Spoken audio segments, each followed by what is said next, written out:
Did you know a brand new armor type was added in Explorer's Guide to Wildemount? I didn't until I happened to be doing a random search on D&D Beyond looking for magic armor. Turns out a brand new light armor type was added. If you want to see what that is and see my thoughts and opinions on it, stay tuned.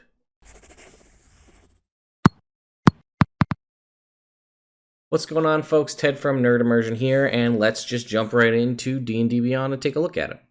So the reason I didn't see it is because it's not listed under magic items because it's not technically a magic item. It's a mundane item, a new type of armor. And it's very easy to gloss over because you have to be looking in the Wildemount Gazetteer section.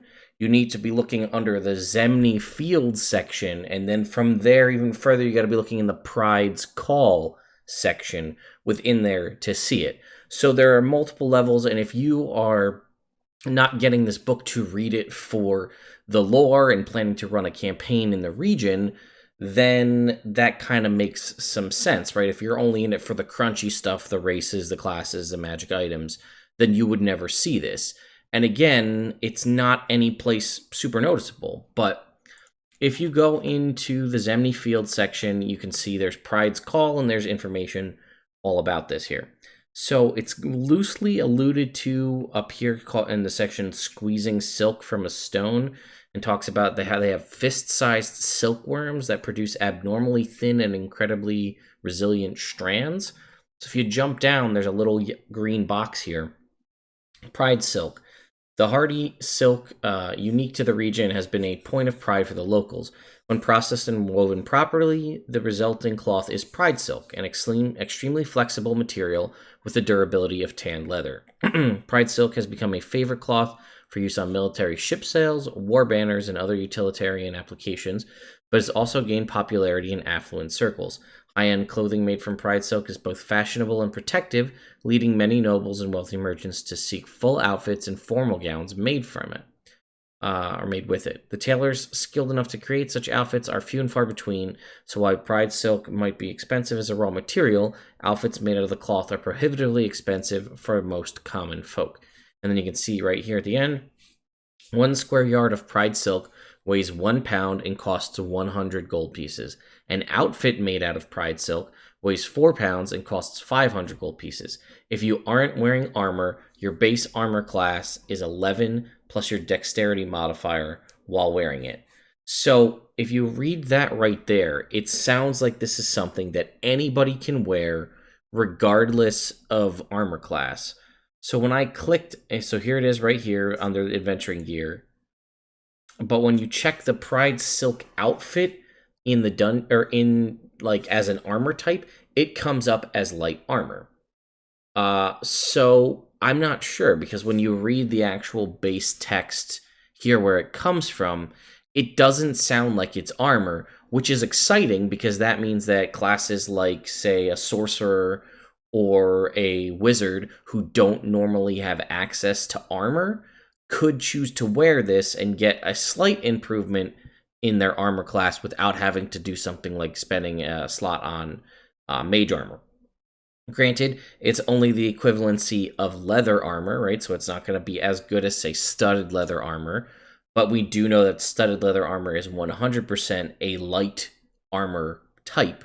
This, again, all it says right here, it doesn't in this section classify it as armor. It just says if you're not wearing armor, it changes your base AC calculation by, rather than making it a 10 plus your dex mod, it makes it 11. Again, if you click this an outfit made out of pride silk section, it's going to take you to this pride silk outfit where it does list it as light armor.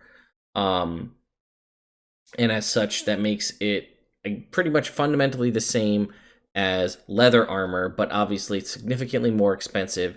It's lighter, and it has the benefit of you're wearing fancy silk as opposed to leather armor, which might be useful depending on the social situation you find yourself in. I'm going to try to reach out, I think, via Twitter to Matt and Jeremy Crawford and those folks, and see if I can't get an answer on whether or not this is considered armor, or it's just something that adjusts your base AC calculation. The reason I bring that up is because we don't have that in 5e. We don't have materials, really magical materials per se, like we used to have in previous editions, where you could get any armor made out of mithril and it would do something different. You can do that now, but it's considered a magic item. So maybe this is classified as light armor because we only have classifications of armor types, if you know what I mean. Like, we only have things that fall into light, medium, or heavy armor. So for this to be considered armor, it has to fall into one of those categories. My preferred alternative is this is not considered armor at all, and this is just outfit that functions similar to armor. It could go either way. I'm curious what your thoughts are. In theory, you shouldn't need proficiency to wear silk clothing, which is my point why, if anybody could wear light armor, then everybody would have proficiency with light armor, and sorcerers and wizards wouldn't have to take a feat to get proficiency, or multi-class to get proficiency with light armor. I can go out and buy a silk suit right now and wear it, and I don't need to be proficient on how to move in it.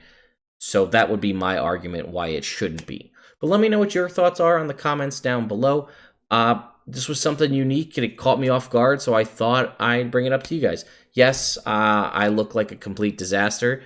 I've been doing home renovations, even though I'm considered an essential employee, and I am working more now than I ever have been during the week.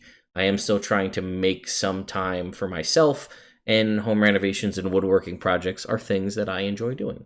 So anyway, that's a little bit about me, but that's enough for this video. Thank you all so much for watching.